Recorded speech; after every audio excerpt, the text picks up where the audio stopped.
Oke, ini udah aku record. Mas Yogi, silahkan.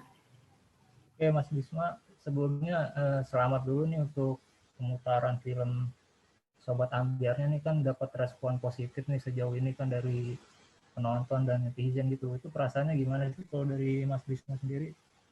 Iya Mas Yogi, terima kasih banyak. Itu sangat, alhamdulillah senang banget karena sempat deg-degan sih, karena ini kan debut pertama aku peran utama bermain di sebuah film ya.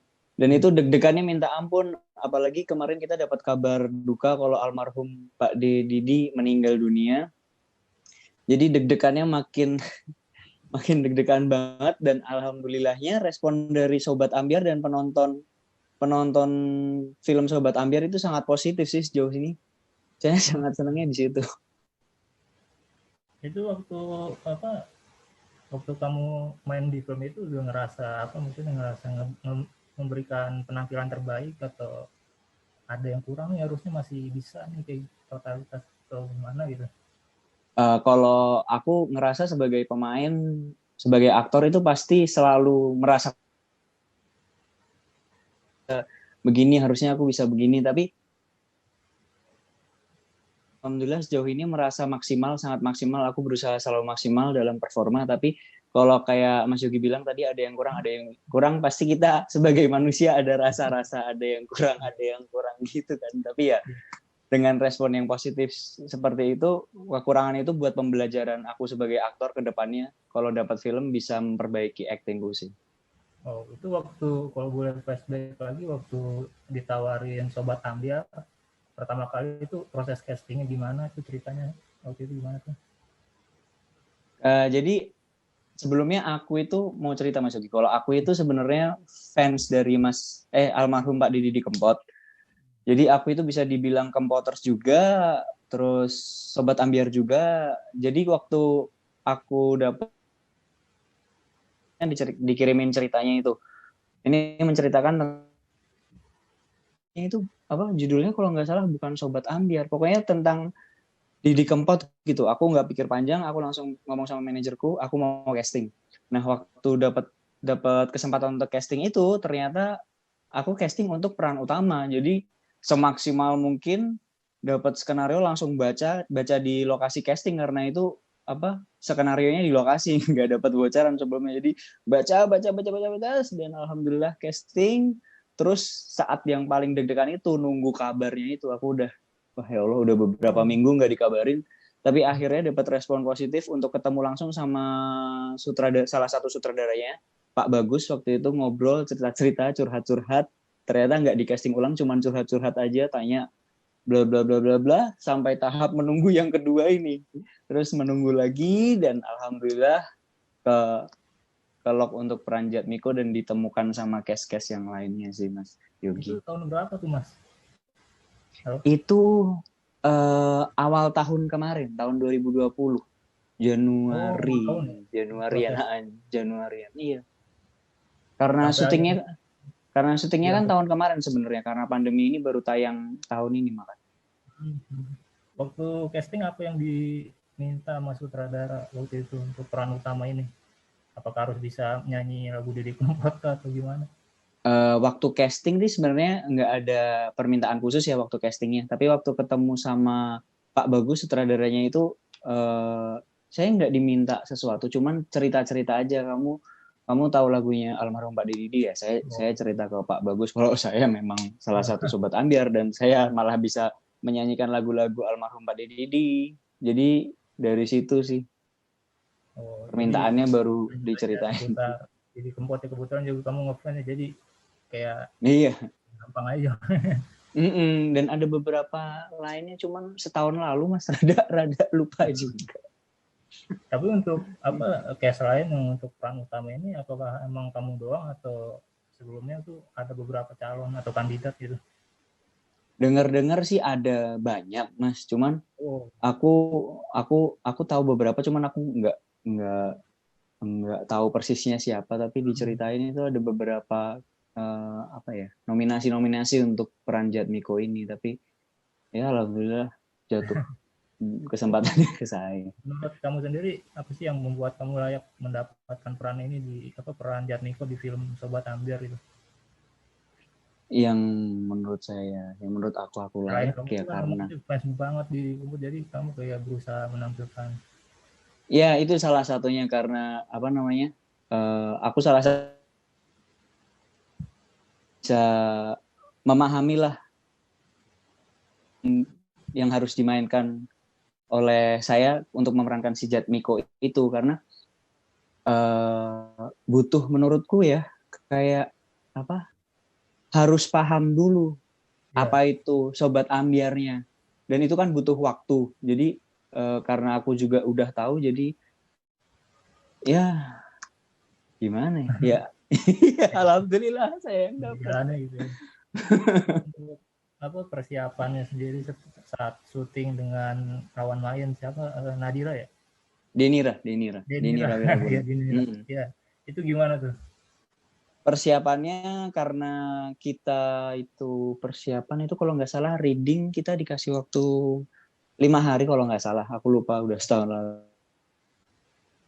berapa seminggu apa 2 minggu sebelum untuk chemistry-nya aku ya alhamdulillah ditemukan dengan Denira yang dia sangat memberikan ruang untuk aku untuk menggali lebih dalam chemistry kita. Jadi setiap hari aku itu telepon Denira, terus telepon-telepon cast yang lain bahkan kayak yang jadi adikku, yang jadi sahabatku si Eric Estrada. Semua alhamdulillah aku dipertemukan dengan pemain-pemain yang memberi ruang untuk kita membangun chemistry itu walaupun beberapa pemain ada yang sibuk lagi syuting judul yang lain tapi mereka sangat welcome banget dan memberi ruang banget untuk menjalin chemistry itu dan untuk Denira sendiri ya salah satunya itu tadi aku teleponin setiap hari bahkan setiap malam kayak aku mau mengenal Denira itu orangnya seperti apa kita curhat-curhat dan kita bahkan membahas skenario via telepon karena keterbatasan waktu untuk reading.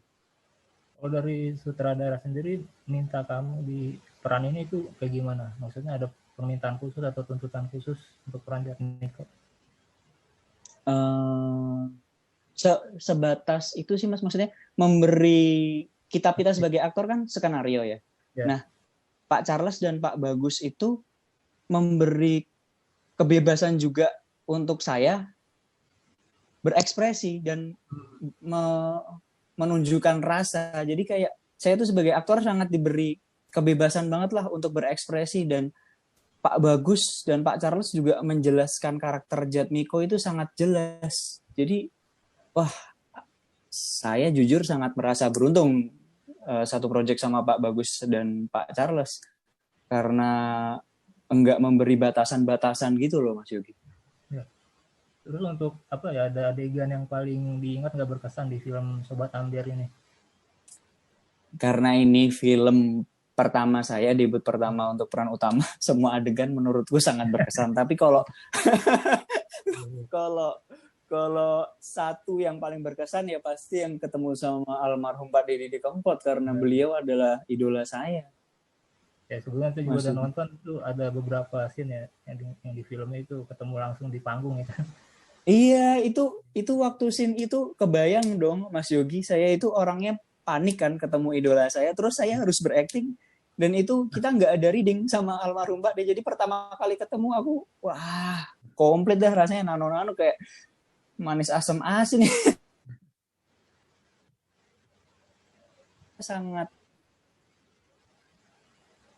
sangat kebapaan, sangat berkarisma, jadi sangat welcome, kita sangat disambut dengan hangat.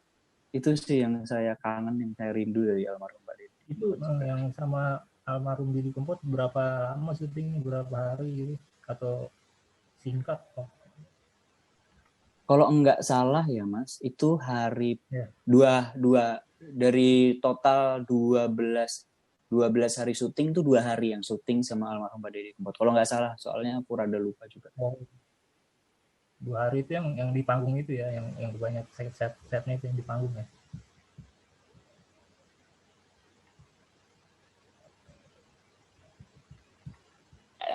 Gitu. Oke, sip. Terus Mas untuk ini kan film pertama nih, film layar lebar pertama. Maksudnya kalau dari Mas Bisma sendiri ada kayak kriteria nggak sih maksudnya untuk film selanjutnya itu kayak gimana untuk next karir untuk film? Ya, aku udah ada beberapa tawaran untuk film dan ini lagi apa namanya? Lagi di apa ya bahasanya? Lagi dikomunikasikan kelanjutannya gimana. Tapi aku nggak membatasi, maksudnya kayak eh, aku harus menerima film aja atau di TV pun aku sangat welcome. Bahkan OTT sekarang kan zamannya sekarang OTT juga. Jadi aku nggak membatasi mau di film atau mana sejauh aku bisa gimana ya?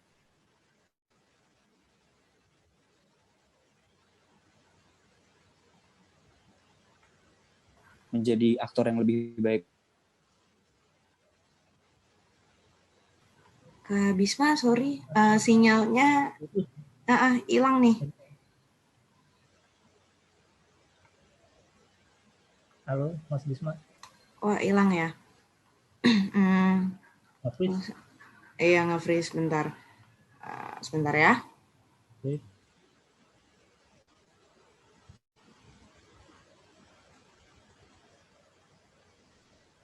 Halo? Halo, Kak Bisma. Halo? Iya, sinyalnya Iya. tadi hilang nge-freeze gitu. Ya. Oh, maaf Mas Yogi, ini tadi terakhir sampai mana nyambungnya? Nah, soal karir apa next film untuk genre. Iya. Oh iya, jadi aku nggak membatasi, maksudnya ke depannya aku harus ke film, ke TV atau kemana, di mana aja sepanjang aku bisa mendapat kesempatan untuk menjadi aktor lebih baik lagi, aku terima. Dan tapi alhamdulillah ini udah ada beberapa tawaran film dan beberapa ini lagi di proses lah. Doain aja ya Mas ya, semoga dapat yang terbaik buat saya. Yang menarik juga dari Sobat Ambiar ini kan film apa dialog bahasa Jawa ya, bahasa daerah itu. Kalau menurut Bisma sendiri sebagai orang Jawa atau orang daerah itu melihat perfilman nasional dengan apa ya mengusung dialog daerah kayak gini tuh gimana sih melihatnya? Aku sangat senang banget ya karena dengan adanya film-film ini masyarakat jadi lebih apa kayak gimana ya jelasinnya, tapi setelah film ini teman-temanku yang dan followers di Instagramku yang bukan dari orang Jawa pun jadi bisa berdialog ria dan berkomen ria dengan bahasa Jawa. Jadi kayak aku nggak mau bahasa Jawa itu berhenti di satu titik generasi, dan media kita untuk menyebarkan adat salah satunya bahasa itu adalah film. Jadi dengan adanya film berbahasa daerah ini, aku sangat berterima kasih. Semoga teman-teman nanti bahkan bisa yang bukan dari Jawa pun bisa menggunakan bahasa Jawa dengan baik dan benar. Karena bahasa Jawa kan ada macam-macam tuh, Mas. Ada kromo, ada inggil, ada level-levelnya buat orang tua, buat sepantaran, terus bahkan ada aksara-aksara Jawa. Jadi itu jangan sampai hilang, dan melanjutkannya ya salah satunya dengan film ini. Aku sangat senang banget Mas Yogi. Mas, tapi sebelumnya kan banyak juga main di FTV ya, FTV sinetron gitu kan. Itu kalau bedanya sendiri dari bermain FTV sama layar lebar tuh kalau dari Mas Bisma gimana tuh? Nah, karena aku baru juga sejauh ini yang aku lihat perbedaannya antara sinetron, FTV, film, bahkan teater itu persiapannya Mas. Persiapannya kan kalau film persiapannya bisa beberapa minggu bahkan beberapa bulan. Kalau FTV persiapannya beberapa hari. Kalau sinetron stripping nggak ada persiapan. Kayak hari ini kita terima skenario, besok bisa langsung syuting. Dan kalau teater hampir sama kayak film, readingnya rada lama deh. Terus kalau yang membedakan lagi permintaan sutradaranya biasanya, karena ini tayang medianya, terutama kalau sinetron atau FTV di televisi, sutradara punya permintaan tersendiri kayak segini rasanya yang harus disampaikan segini. Terus kalau di film karena permintaan sutradara lagi rasanya yang ditampilkan sini. Jadi menurut saya nggak ada perbedaan, cuman perbedaannya di eksekusinya aja sih. Kalau dalam acting sih sama aja menurut.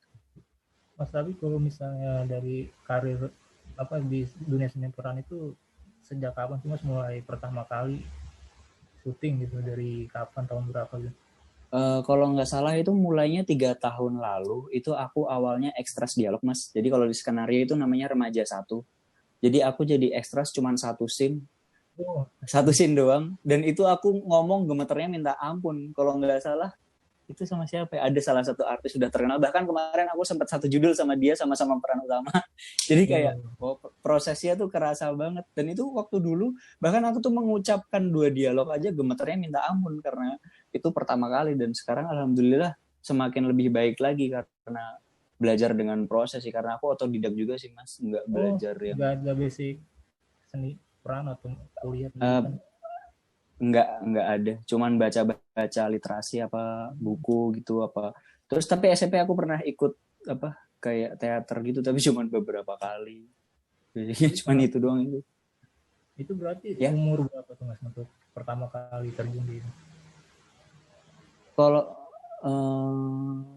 di film waktu itu aku umur 3 tahun lalu 21 berarti 22 Mas. 21-an. Nah. Tapi kenapa memutuskan untuk mau berkarir di seni peran? Apa sebelumnya udah ada rencana emang ke sini gitu, ke dunia ini? Kalau rencana sebenarnya aku nggak ada rencana, cuman karena aku tuh orangnya suka nonton film kan Mas. Jadi aku suka nonton film dan aku jujur orangnya itu pendiam, jadi nggak mampu mengekspresikan rasa yang sebenarnya ada di dalam hati. Nah dengan berseni peran ini aku merasakan aku tuh seneng banget bisa gimana ya Mas, tau nggak kadang kita nggak bisa mengungkapkan perasaan kita, ekspresi kita, bahkan kita mau seperti apa nggak bisa, tapi dengan adanya seni peran ini aku bisa menyalurkan itu dan aku merasa senang dan aku merasakan passionku di sini. Apalagi aku suka nonton film kan, jadi kayak seneng aja Mas, passion kayak seneng banget. Tapi waktu itu pertama kali ikut syuting itu perjuangannya gimana Mas? Bisa nyampe ikut syuting pertama yang dialog singkat itu? Aku bahkan awal kali ke Jakarta itu aku casting, bisa dibilang sehari itu casting 3 lokasi, ratusan kali aku casting itu nggak pernah dapat. Bahkan aku pernah hampir pulang, jadi aku ceritanya udah nyerah kan. Ya ini jangan dicontoh ya, tapi aku udah nyerah. Aku nyerah, tabunganku habis, aku udah di bandara itu. Mas, aku udah di bandara, aku lagi telepon mamaku, "Mah, aku mau pulang, aku udah di bandara ini, udah OTW pulang." Nah, terus waktu di bandara juga aku ditelepon sama, waktu itu ada casternya itu, aku dapat iklan Mas. Dulu aku pertama banget itu iklan sebelum di TV. Aku dapat kabar, aku dapat log iklan. Itu udah nggak jadi pulang iklan, terus dapat itu dari titik situ terus dapat yang lain sampai di titik ini. Alhamdulillah perjuangannya sangat berjuang Mas, karena aku nggak ada saudara di Jakarta, jadi benar-benar sendiri gitu. Itu tadi ngomongin juga soal orang tua tuh gimana dukungannya dari awal, emang udah support atau sempat jangan lah gitu? Kalau orang tua alhamdulillah mensupport banget, cuman kan ada titik di mana waktu aku dulu casting terus dan nggak dapet, kayak mamahku kan kayak kasihan gitu, udah di pulang aja, kerja aja di sini, karena aku kan sarjana hukum Mas, sebenarnya. Terus pulang aja, kerja aja. Tapi aku waktu itu tetap getol, harus casting, harus dapet dan alhamdulillah dapet. Itu hampir loh Mas, kayak di bandara tuh udah benar-benar mau pulang, tapi dapatnya pas mau pulang, jadi nggak jadi pulang. Itu kayak yang di atas, "Jangan nyerah dulu nih, udah aku kasih kode nih." Kode, "Jangan nyerah dulu." Oke. Alhamdulillah Mas. Tapi kalau misalnya waktu itu sempat pulang terus nggak jadi aktor, itu kepikiran jadi apa kerja? Jadi pengacara? Kalau aku karena S1 belum ke arah pengacara, cuman waktu itu sempat lolos beberapa job fair sih, lolos beberapa. Mungkin aku kalau datang juga sekarang aku jadi mungkin pegawai bank, mungkin I don't know. Kantor. Kantor mungkin. Itu titik di mana. Mas sekarang udah di Jakarta ya?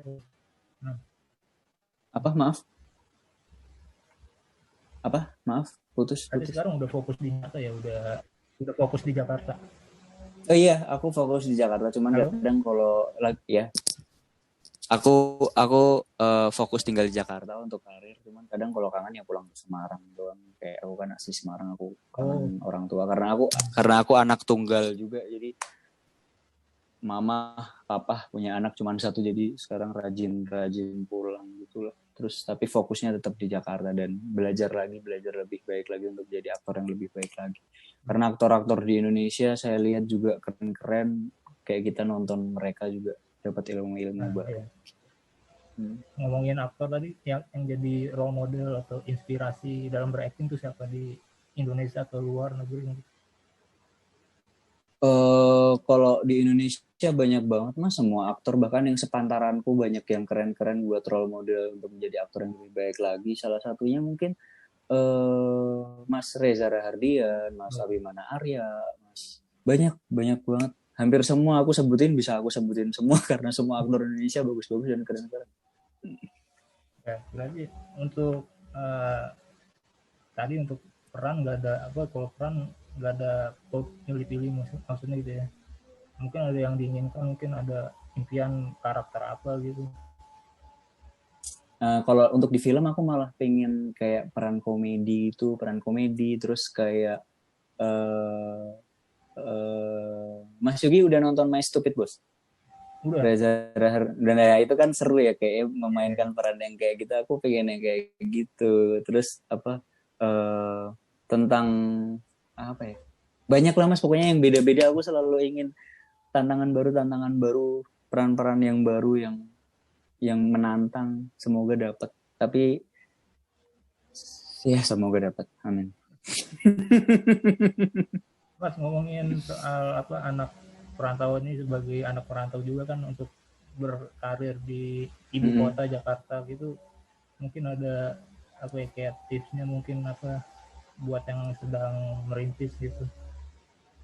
Iya, dari pengalamanku ini yang sejauh ini, jangan menyerah. Jadi sometimes kita udah titik di mana kita udah habis-habisan, ternyata itu belum apa-apa. Kita harus tetap fight lagi dan kita memperbaiki diri dengan belajar apa sebenarnya passion kita di mana. Di situ kita dipelajari lebih dalam lagi, dan jangan merasa puas akan ilmu yang udah kita dapat. Jadi kayak umpamanya kita udah di titik ini, jangan sampai ini kita udah ngerasa pintar di sini, kita itu masih bodoh, kita harus belajar. Semakin kita pintar tuh kita harus semakin merasa bodoh, kita harus belajar dan belajar lagi. Kalau aku sih begitu.